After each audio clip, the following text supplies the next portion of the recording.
Hey, we're back. This is Jawshco. This is Matban. And today we thought we'd do something a little bit different.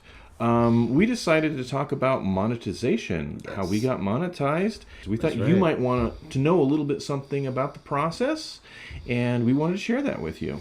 Yeah, I mean, I'm sure there's some of you out there that are, building a channel, taking videos, posting them on your YouTube. And if you're anything like us, the thought crossed your mind, could this be something? Could we maybe make a couple bucks off this? Yeah. Or more importantly, could we broaden our audience? And we would love to share our experience with you guys, if it helps. Yep. Here on the Cock and Block. Cock and Block.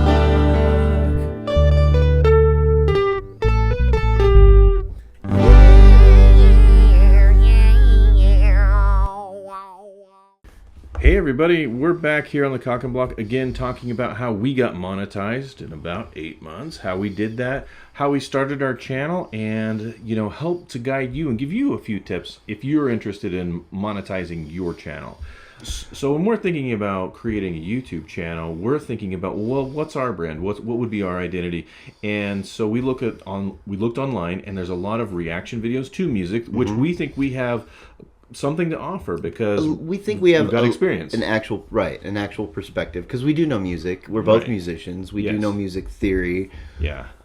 We are, a little one-dimensional. No, I wouldn't say that. We're a little one-dimensional in that we like a certain type of music, but really we're not, because we're musicians, and like my background musically is broad. It's not by any means just metal or rock and roll. It's classical. Actually, my first musical experience was learning classical piano.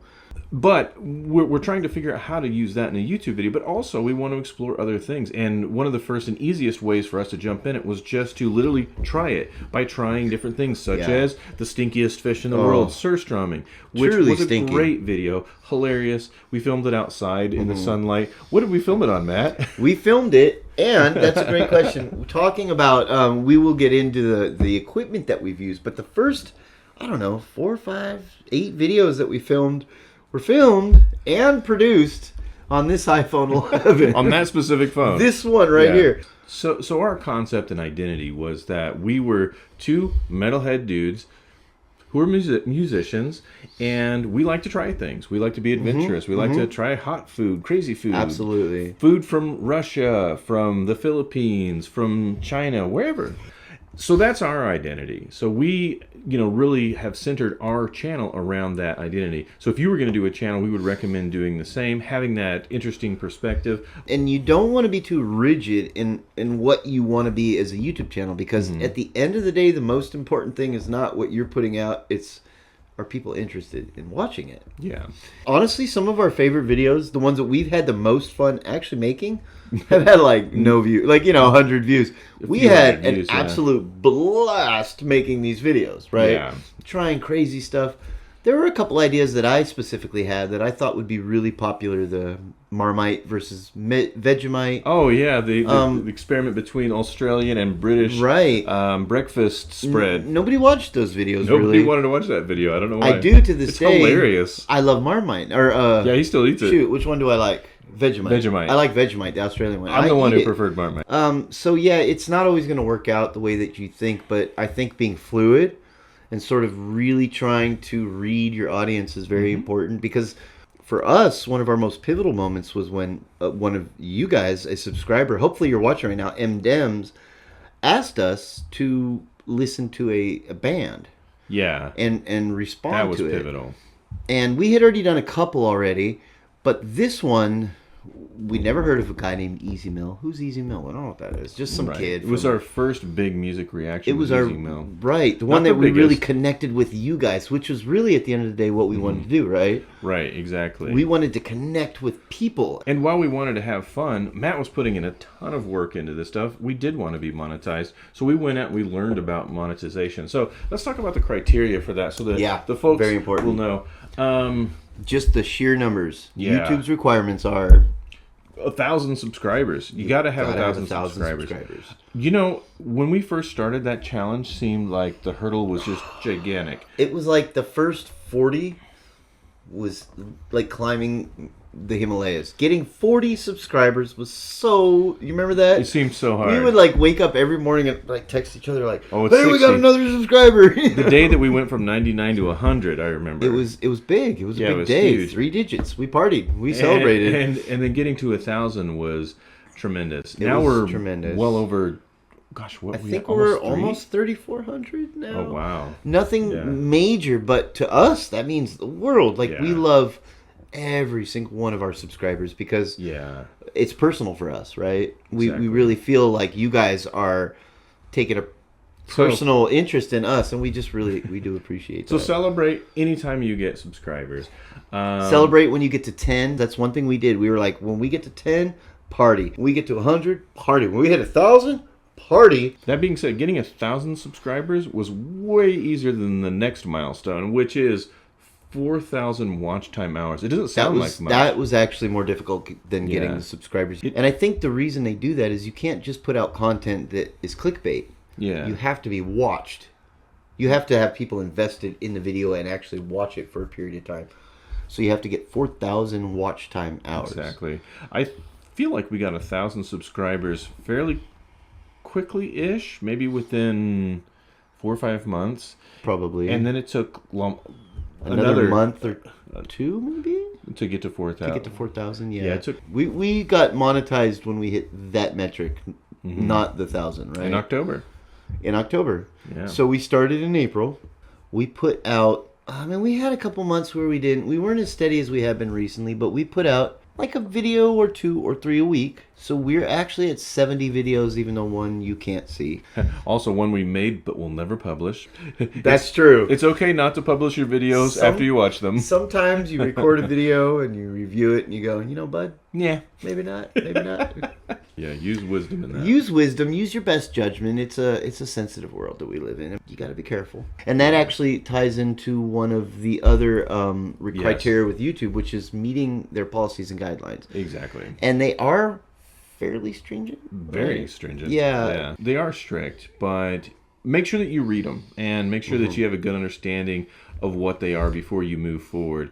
Because the really next is your part best of it bet, is YouTube's going to notify you, or I don't know if you notified them or not, but for AdSense. No, yeah. Once we were monetized, once we accomplished it all, you receive an email, and it will tell you, hey now, you're now a part of the YouTube partner program, right? Is that what it's called? Yeah.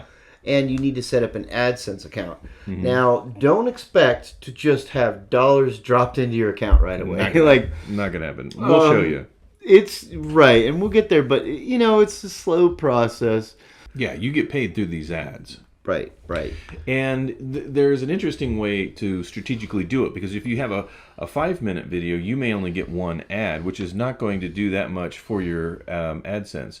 However, if you have a 10-minute video, you can have 2 ads. So we always had the strategy of doing 10-minute videos, but you don't want to have your videos so long that they're unwatchable. So there is a fine, delicate balance in the amount of time you spend making your YouTube videos. I do most of the editing for our videos, and I do try very hard to find that sweet spot with timing. A lot of times our videos raw are like 15, 18 minutes. And that would be good for some type of videos, but for a reaction to a song that's 3-4 minutes long, Right. that's a bit much. So I try my best to chop out all of the slow, dull, dead air. Anything that isn't just going to engage somebody, or anything really that's not pertinent. It's not necessary. Chop it out, keep it fluid, keep it smooth, and I try really hard. My target number is 10.5 minutes. Nice. And I don't know if that's perfect. That's just my working principle. I keep it above 10 minutes because I really do want to get those 2 ads in. I want to give us every chance to monetize. Is that a little manipulative? Absolutely. But the amount of time that you, as a creator, put into your videos, I mean, the time, the energy, we'll talk about all the stuff we've put into this. Yeah, absolutely. Give yourself every chance. One thing you want to be is realistic with how much money you're going to make on all these videos. Yes. Let's actually show the folks. Let's talk a little bit about that. Yeah. Should we... Yeah, pop it up. We're going to show you our YouTube dashboard. The Cock and Blocks dashboard. Yeah. This is our dashboard. And you could see, okay, this is just the main dashboard that we go to look at our comments and our main views on some of our videos. As you can see, our #1 viewed video is Morissette Amon's Akin Kanalong, a song that's very beautiful. It's a really good song. Yeah. It's a very good song. Okay, and then but it's funny, you don't see one of our highest ranking ones on here, because although the views are very high on all the songs, they don't make much money. These do not always translate into the amount of money you're going to make. Let's show them. So let's show them this page. So as you can see with this graph here, we started making money again in October of 2021. This is when we were monetized. And we have a nice big spike from Morissette Amon, our #1, which is making us, or has made us, $31. Yeah, but look at our third video here, just so. It has made us $10. It's our third most well-earned video. But let's look at the views of this guy. Actual views are very low. They're only at, what is that, 1,000? 1,000, yeah, 1,600, as opposed to 15,000. And what's the difference? The difference is the CPM, and that is based on any given video that you do. I'm going to pop it back to us. Based on any video you make, the content, the demographic that it's targeted towards, all of these factors play into how much any given advertiser that is currently using YouTube to advertise products will pay to be on your video. And that number is so fluid. We have, I think, more than half of our viewers or our subscribers are from the Philippines, right? Right. And our most engaging viewers are from the Philippines. Our best, like, we love her. They're just the best. Like, they're the best, right? Yeah, they're we really absolutely good. love them. For some reason, YouTube, or actually, it's not YouTube, advertisers don't pay a lot to be advertised to the Filipino demographic. That's Right. just the way it is. You can look up CPM by country on YouTube. It's very easy. Just Google it. You'll see the list we're talking about.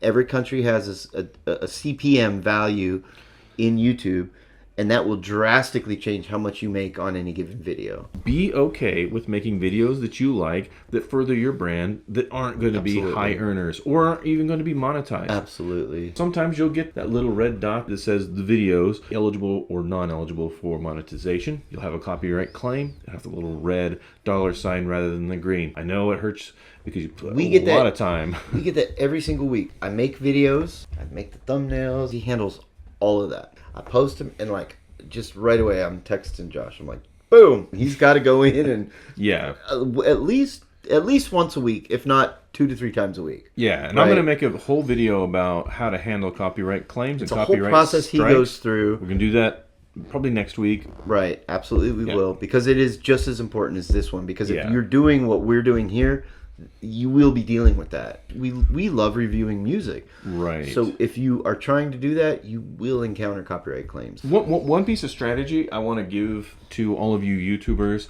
maybe wanting to be React channels. It's not impossible. The market's pretty inundated, but It's not impossible. But it's not impossible. You can get out there and do it. One thing that we do is we hit a market not of our own volition, but just from our fans responding to us and pointing us in this direction to a group of artists who weren't well known in the United States, maybe not well known internationally, but were just fantastic. Yeah, absolutely. And the concept that we had for our videos, it's really good. yeah, Really good. is metalheads reacting to, for the first time, Other perhaps genres a genre outside of art, like metalheads react to hip hop for the first time, or maybe you're from the United States.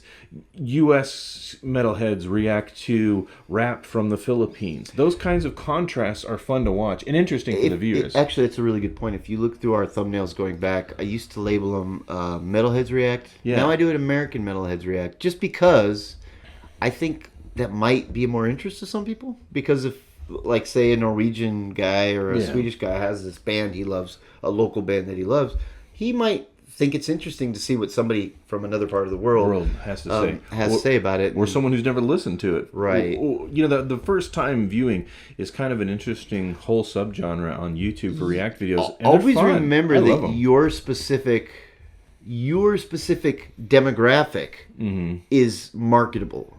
Whoever you are, wherever you are, whatever part of the world you are in, somebody else somewhere is interested in hearing your opinion. In your Like, yeah, 100%. exactly. Always remember where you are, what you are, who you are is very marketable in this type of. You have something that is valuable to others. Absolutely. And use that. Use that as part Embrace of your it. channel. Yeah. Absolutely. Use Absolutely. Okay, so the last thing that I wanted to talk about in this video that we want to discuss here is work on your progress. Just because you don't have the perfect equipment right off the bat doesn't mean you can't be a YouTuber. Like Matt said, look at this. Our very This first is where we camera, started, on a cell phone. Cell phone, tripod, and we didn't even have a microphone for this originally. We literally recorded off this phone the first few times. We bought like an adapter. And then we got an adapter that came out, and then we plugged a microphone into that and plugged it into the wall. Like, little step, we literally went one piece of equipment at a time. And he wasn't editing on some sort of keyboard setup. I was He editing like this. on iMovie. You know my vision isn't good. This is how I was editing. This is, like, seriously, the first 6 of our videos was me doing this. And you know what? They look good. They look great. They look good. They look great. You can absolutely do it with what you have. Yeah, you can edit on iMovie. So it's possible to use something small and actually get some videos done. Now, that being said, an iPhone actually does film in 4K. Actually, the camera quality here is better than what we're using right now. Yeah, it is. It is. And we've used, 3 different cameras so far on the channel? Yes. We've gone through 3, including we've had 4, but we only used 3. 2 of them were identical. The same camera. The same model, right? When we did the Lego. We did have 2 that were the same model, and then we have one that was the next step up from Logitech. Right. So we've tried a few things. Tell them what we're using right now. Oh my gosh. I'll have to say that for another video because I don't remember. It is a Logitech. Okay. I'm going to take a picture right now with all you fine folk here of our camera, and I'm going to post this picture. Okay? Just to show you what we're filming this on. Yep. Okay? That picture that I just took with my phone will be posted right here. So we're not using anything. Yeah, this is the most affordable camera for the best quality that we could afford. Go within your budget, find out what your budget is. And Matt and I decided early on what camera we wanted, what our goal was, and we're going to use the funds of this channel to purchase that upgraded camera. Absolutely. If we ever get there. Our target goal for this particular camera, 600. Yeah. The camera we've purchased so far is about under 100. Under 100. Yeah, I think so. Right. And we're there. We have a portion of it. I mean, we've definitely made a bit. We are working towards it. Now, another thing we should probably talk about. So our camera is probably our weakest link, right? In this and lighting. And our lighting, we have a. So what we've got right now for lighting, just so you know, we have a work light with a white light, like a light bulb that's a white lighting, and then we have another one with a rich, the more yellower lighting. So we've got a mix, and then we've got a string of LEDs behind us, sort of giving us this. See the blue? See that blue behind me?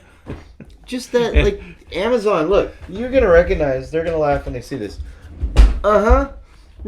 Absolutely nothing fancy about what's going on here. You know what I mean? Nothing fancy. But it works. Unfortunately, the main source of the light that you probably see on our faces is from the monitor. So we have 2 monitors. The second monitors. monitor is the one that has shines the brightest light on us. We've got we use a big 24-inch monitor over here, and then a laptop over here. Yeah. We've got everything running off of the one. We do have a very good laptop. It's a gaming laptop, like almost $1,000 laptop. Yeah. We have a good microphone, and we have a very good monitor, and of course a keyboard. That's not really important, but that's pretty much. Oh, and then the most important thing: the editing software. The editing software that we use is Adobe. I use Adobe Premiere Pro. There is nothing comparable. There are options which we both tried. We tried DaVinci. We tried. And at the end of the day, it just seemed, look, man, if we're going to do this, let's just do it correctly. The DaVinci videos are the ones I did, and you can tell because they have the worst green screen you've ever seen in your life. We played around with green screen for a while, and we still have a green screen. We still have the ability to do it. Yeah, we would do that. It just seems like having a natural... This is just our stuff, man. Like, this is... My mom painted this. This is this is his sword, our instruments. Like, this is us, so this feels more natural. Yeah. Playing around with green screen is fun. Your keyboard's back here. My keyboard's what? Your keyboard's back. Oh yeah, here. we got the keyboard back here. Yeah, like this is just this environment represents Us. who we are. Yeah, and we like absolutely. that. And we like it. This is our comfort zone. We're comfortable in here. So equipment isn't paramount in starting your channel, but make sure you're always progressing. And as you learn, you're going to practice. And practice, I know it sounds stupid, but Practice makes perfect. it does. It really does. Just dive into it. If you look at the chain of videos that we've had, you can see we've tried a lot of different things, and some of it didn't work, but that's okay. Our funny video that we did about how to make sleeveless shirts, we thought it was hilarious. It was so fun. Nobody watched it. Nobody watched it. Do us a favor. Go watch that video, please. Fun ideas that we've come up with that we're sitting there like having a beer and we're like cracking up. Oh my God, this is the funniest thing we've ever heard. You guys maybe aren't responding to that, but that's part of it. You got to be fluid. You got to respond to what works doesn't work. I think for us, the thing that we really found to be fulfilling was our interaction with the subscribers and the comments. Like, so once you guys started telling us what you liked, what you wanted from us, that's like the direction we needed. Really, it really made this a much richer and more fulfilling experience. And certainly isn't just about making money, because we're not. I mean, we make some money, but this right here is about $1,100, $30 a month on software. I mean, we're not even close. We're not even close to being in the green. We've got a video with 15,000 views and 19,000 views. 19,000 views, and it was $31. And it's made $31. Let's show them that. Just to put it in perspective, let's show you. Right here, this video, more set them on. 19,000 views, $31. So original content is going to make more than your reactions to copyrighted material. I'm going to talk about copyrights on another video coming up. And that is so important. This guy will run you through it. It has been our biggest hurdle, right? Yeah, it's been definitely a huge the hurdle. biggest hurdle in doing this channel has been the copyrights. We'll talk about that more later, but let us know if you have any questions or you have a request, if you want us to go through any of our pieces of equipment, our experience and trial and error with cameras, with mics. We've actually tried a couple mics, I think 3 total, but yeah, this one seems to be this working is the one we've pretty done the well. most. We've talked about getting 2 smaller mics, like a little one in front of me, a little one in front of him. Lapel mics. We might try that in the future. So those are all things that we could talk about. If you have any questions, let us know in the comments below. We really love all of your comments. Absolutely. If you have any question about anything we've talked about, feel free to reach out to us. We have Facebook, we have Twitter, we have just reach out to us. Yeah. We'll see it. Instagram. And we'll answer your question 100%. We did this sort of as an experiment. This was just as much an experiment, can we do this, as it was we should do this. Yeah. And we've proven A, that we can do it. B, we've proven how it can be done. Yeah. And we've also had a lot of fun doing it. But we have done this a little quicker than other channels have. Some of that has been us being more fluid and less rigid in the format we use. There are other channels that have, honestly, more thoughtful content than us. They put more of themselves into the content that they do, and they're not doing as well. And it's not to say that we're any better or they're any better, but it is something to think about. It's that balance of doing what you want to be doing versus what people want to be seeing. And you have to find that balance. I think that's important.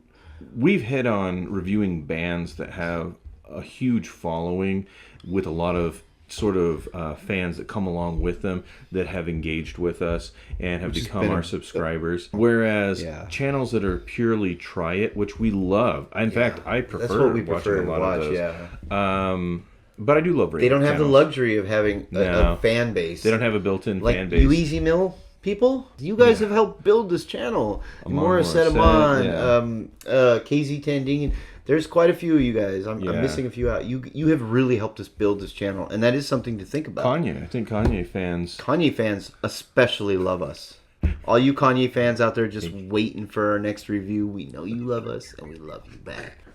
Yeah. All right. Well, I think we've covered that. Yeah. We've covered, I think, pretty much everything. So, as always, if you haven't yet, please, I'm begging you, like and subscribe. We thrive on your presence in our channel. That's why we're here. And- Without you, we're nothing. And connect with us. All of our social media links, they're all below in our description section. Check us out. Talk with us. We'd be more than happy to answer any questions that any of you Absolutely. We would love to hear from you. Absolutely. have. All right. Well, see you all next time here on the Cock and Block.